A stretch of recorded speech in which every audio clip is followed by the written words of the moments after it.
and this is rigorously enforced. About 10 minutes before we came on air, just in front of us, we saw a swimmer, and if we'll zoom in actually and show the green channel marker point, and we saw a swimmer making towards that, doing some sort of strange backstroke, and within a matter of moments the police launch was out, siren on, and they instructed the swimmer back in.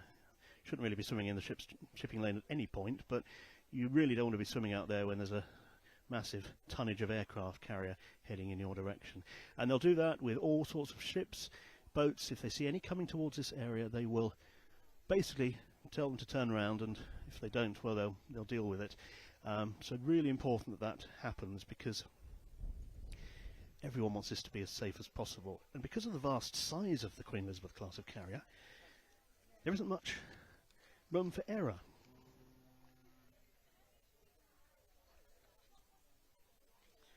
She's 65,000 tons, and when she gets to the tower, she'll absolutely dwarf the tower and us, and you'll see why they need to have a really high tide. They need to have no strong winds, it needs to be calm conditions to enable her to pass in with only a couple of score of feet each side for her to safely pass through. One of the police launches there just moving inland, checking out a yacht that appears to be heading in that direction. They'll make sure everything is safe there. Let's talk a little bit about the tugs that support this manoeuvre. It was a wonderful sight seeing many of them, 5 or 6 I think, head out earlier. And right at the heart of that little flotilla of tugboats was the SD Tempest. And she's an incredibly special tug, built and designed especially for carrier operations. And I was lucky enough to go on her once. She is incredibly powerful, really, really hugely powerful. And that power is needed to really take the brunt of the operational work with the carrier, particularly when pushing her into park and so on and so forth. So, a special tug for a very special ship. And as you can see now, we've got the tug at the front, and visible also on this side of the ship are 2 further tugs, one midway down and then one a little bit off the stern as well, all with their positioning correct to make this happen.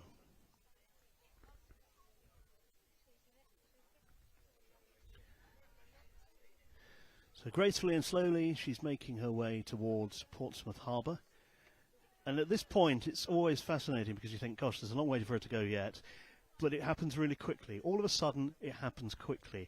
And from being quite a way away, suddenly the ship is there, right in front of you, and within moments has gone past all the waving spectators. So it's something I urge you to stay with us for.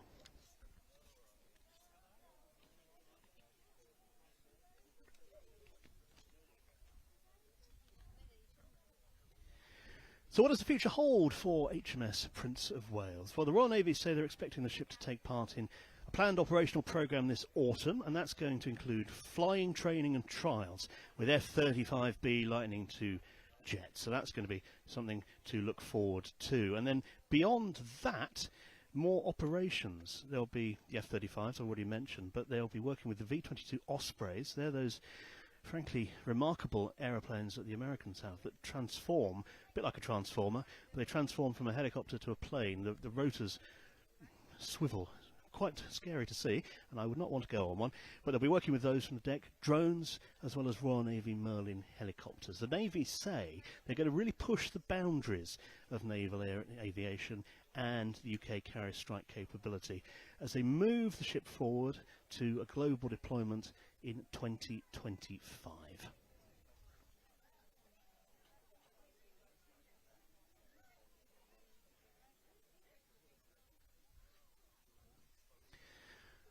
One part of the journey that's always difficult when a ship comes out of Rosyth, the size of a carrier, is making sure you have enough water, or not. What am I trying to say? I know what I'm trying to say.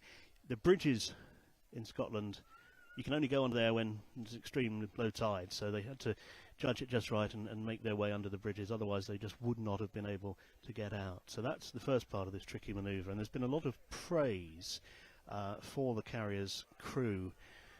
the 750 ships company, who's remained with the carrier throughout this process and have done some workup training in the North Sea on their way down to Portsmouth.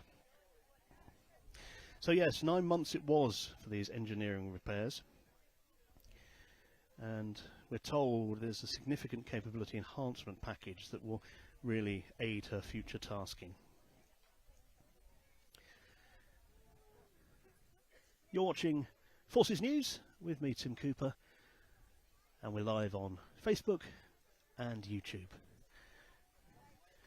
For the moment, HMS Prince of Wales comes home to Portsmouth.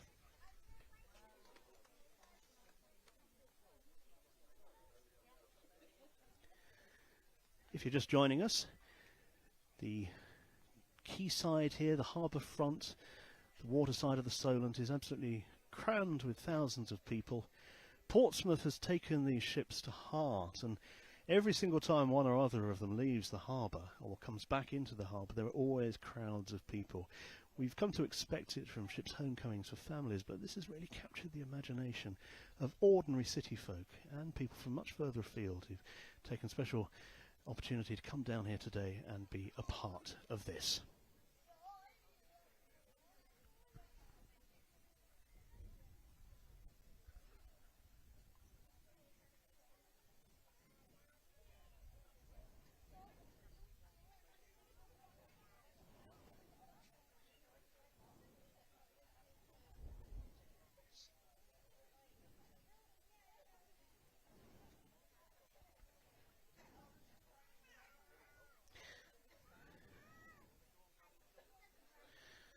All of you watching online, thank you very much indeed for doing so today and being part of our coverage of this.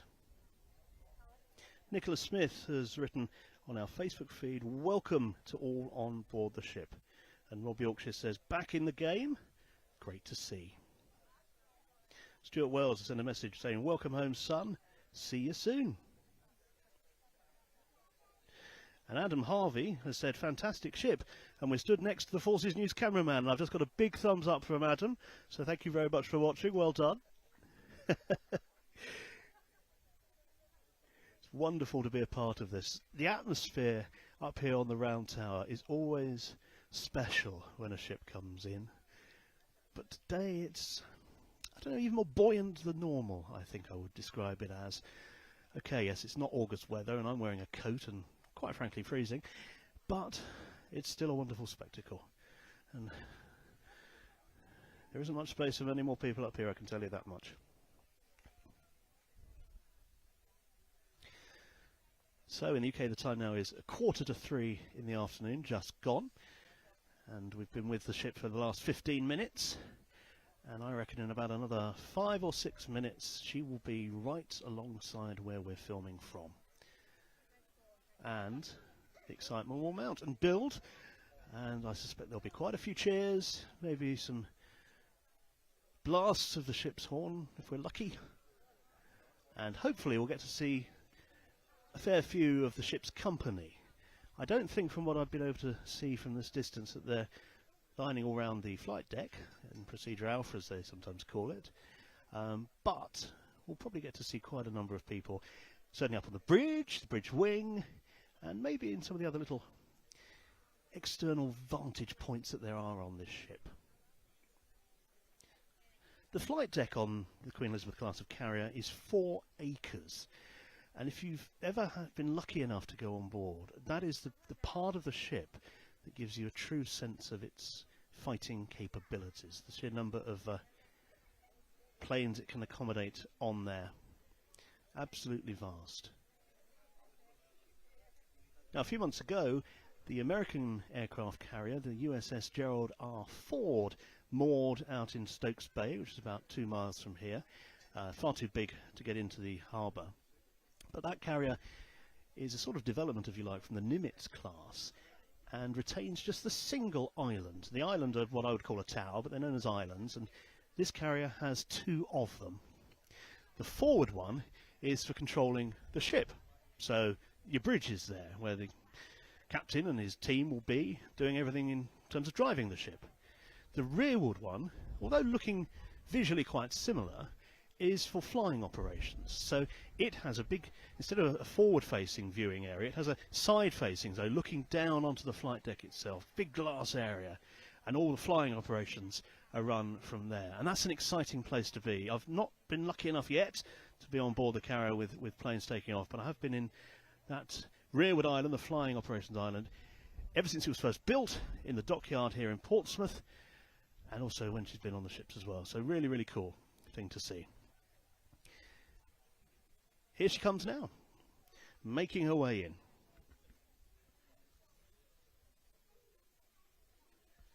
Julie McKay is watching, or Mackay I should say. Thank you, Julie, for your message. Welcome home to my sailor son, she says. Rob is watching in Toronto in Canada, which is pretty cool. And Inky Deborah Ann Roberts is from North Wales. Thank you very much for sharing this. Stephen Edwards jokingly says, I'm watching from the better ship in the class, HMS Queen Elizabeth. Yeah, you might have some arguments about that one, Stephen, but thank you for getting in touch. Andy Jones says hi, and welcome home, HMS Prince of Wales, says Alexandra. So lots of people tuning in, watching, which is fantastic.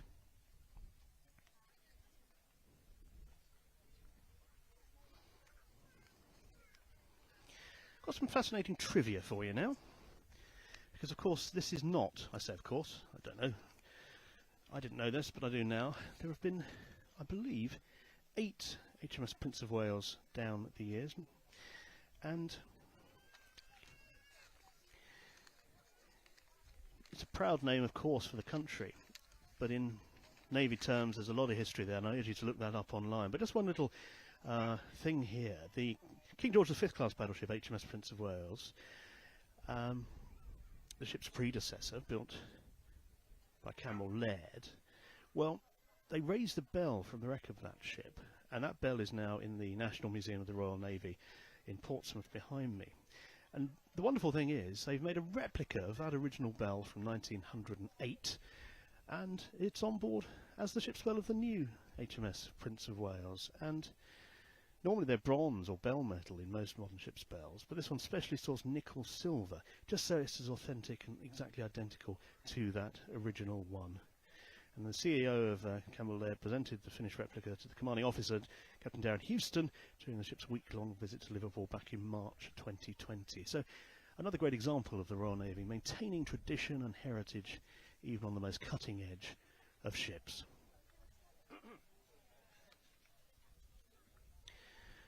There's the leadmost tug.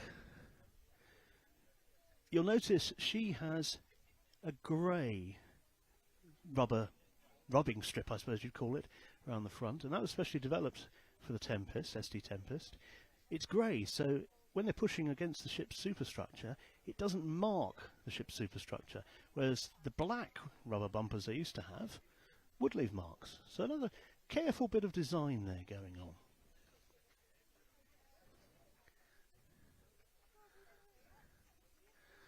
I'm always struck, there's a hubbub and general noise and happiness from the spectators, but I'm struck by how quiet this process is of the ship coming in. I'm feeling I have to whisper as if I'm at Lord's cricket ground or something. The Isle of Wight White Link ferry, the Queen Victoria, is just behind the carrier at the moment, just waiting until the carrier is safely through, and then she can continue her journey, taking passengers from Fishbourne to Portsmouth.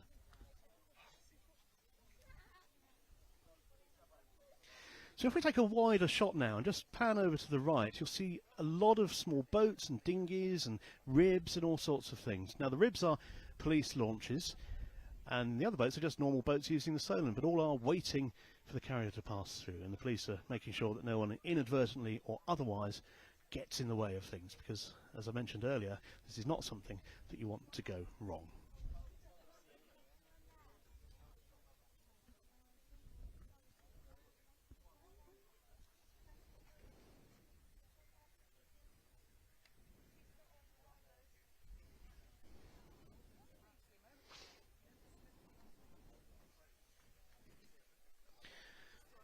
You're with Forces News on YouTube and Facebook, and this is Tim Cooper with you live in Portsmouth as the carrier comes home, HMS Prince of Wales, after a really difficult 9-month period where a significant part of her propulsion system broke, and major repairs costing millions of pounds had to take place up in Rosyth.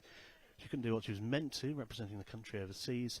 But thankfully now all of that is behind her, because she's back, repaired, and the proof of that is here, that she's coming in now.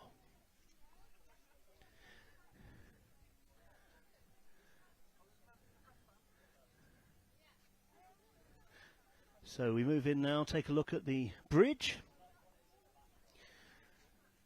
where they have quite dark tinted windows there, but I can just about see somebody with a pair of binoculars looking out in the left-hand window. I don't know if you can see that. Left-hand as I look at it. Yes, there is certainly someone there.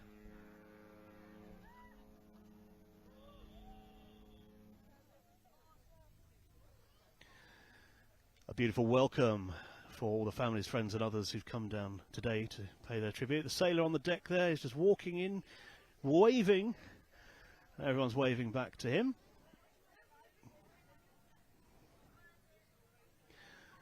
Giving everybody a good wave. Wonderful. Well done. And more people we can see on the bridge wing.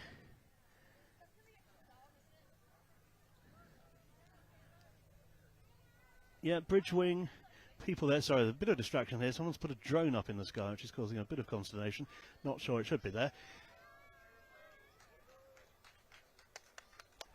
And now everyone on the round tower showing their warm appreciation for the ship and her sailors and officers.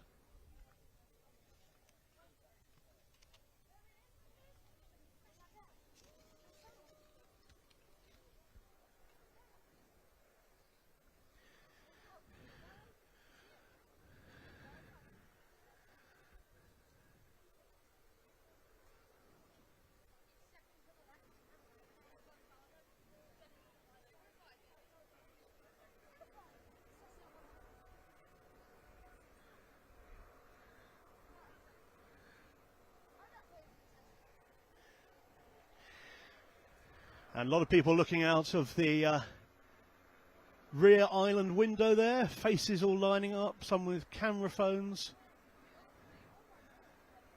as in she goes.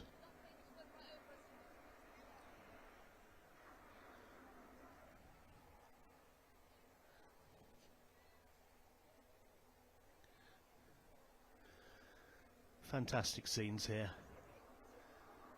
Great to see so many people waving, just being part of this wonderful moment.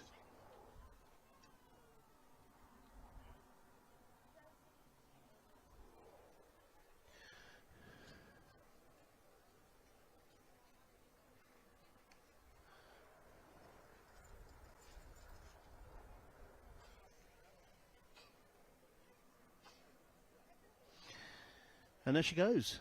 It always happens so quickly, that last bit. You wait and wait and wait, and then suddenly she's alongside you and gone by. But well worth the wait, I think. Certainly lots of smiling faces here. And lots of smiling faces on board the ship.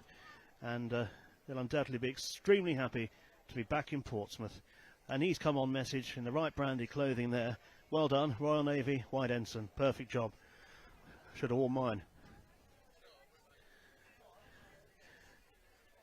And there we are, HMS Prince of Wales is back in Portsmouth Harbour.